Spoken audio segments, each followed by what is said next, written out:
从上线时的13万日活到如今不足6000的玩家，这就是西山居重磅推出的解线机，从巅峰迅速跌入谷底，速度之快，下跌热度之大。近年来，我只在2款游戏上见到过，一款是边境，一款是明末，而且解线机与这2款游戏都有一个通病，那就是管理层方面的混乱。从2015年解线机开始筹备到今年上线，西山居投入了整整10年的时间。这10年中，解线机的每一步几乎都是错误，管理层内部决策混乱，核心玩法长期无法定型，研发资源投入无序，种种因素最终拖着解线机跌入谷底。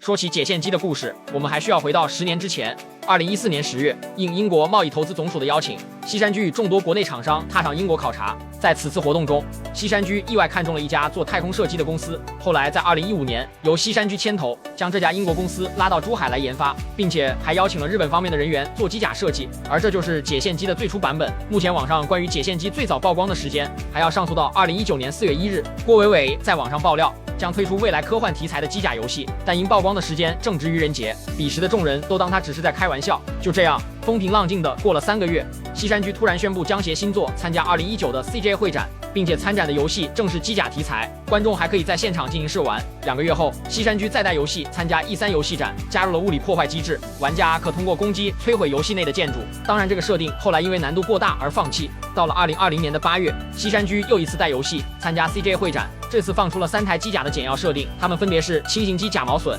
重型机甲赤枭和三角龙。游戏主打3v3对战。然而，三国联合研发听起来是好听，但因为语言、文化、设计理念等因素，再加上缺乏一个有话语权的管理层，导致3个团队各自为战，无法做到统一。在这一过程中，英国和日本团队先后退出，只留下西山居一家在那干瞪眼。但当时的西山居别说机甲题材，就连射击项目涉及的都不多，导致核心玩法一变再变。比如最早打算将 MMO 跟机甲结合，但因玩法方向完全不同，进而放弃。后来还打算做第一人称视角，又因操作门槛选择放弃。这期间虽时不时参加各种游戏展，但项目进度根本推不动。直到2021年11月，西山居高层打算孤注一掷，将郭伟伟从剑网3调了过去。从这一刻开始，解线机才算真正意义上步入正轨。此后长达1年多的时间，游戏没有对外公布任何信息，直到2022年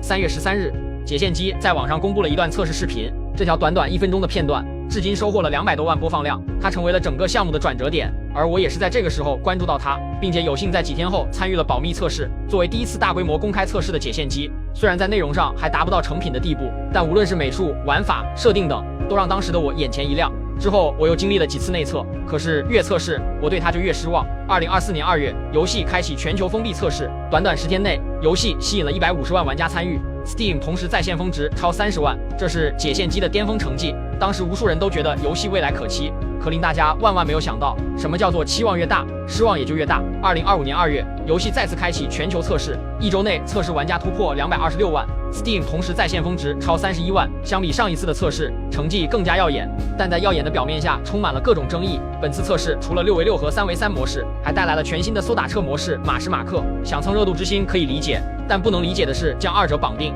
游戏内有驾驶员外观、机甲涂装和配件等，这些材料只有2种途径获取，一种是氪金，一种就是搜打车获取。换句话说，如果你不氪金的话，就只能逼着自己去打搜打车。但不是所有人都喜欢这个玩法，这种类似摁着头让玩家体验的做法，无疑会引起大量用户的不满。此外，就是在机甲的体验上，作为一个测试版本，玩家一开始只能游玩到2台机甲，要想体验其他的机甲，要么干，要么买，要不是中途官方送了几个箱子作为奖励，大家一局里可能都凑不齐6台不同的机甲。就这个操作，至今我都理解不了。还有就是机甲的平衡问题，赤枭等机甲的胜率高达68%，玩家纷纷调侃选对机甲赢一半，各种骚操作导致玩家的体验极其不佳，7000多人在 Steam 打出多半差评。基本可以宣布，解线机的本次测试以惨败而告终。其实到了这个时候，解线机还是有机会翻盘的。机甲平衡和游戏优化先好好调整，搜打车暂时放下，调动全部资源投入到机甲设计上面，多推出几个新机甲比什么都强，再把个性化改装、UI、技能特效改，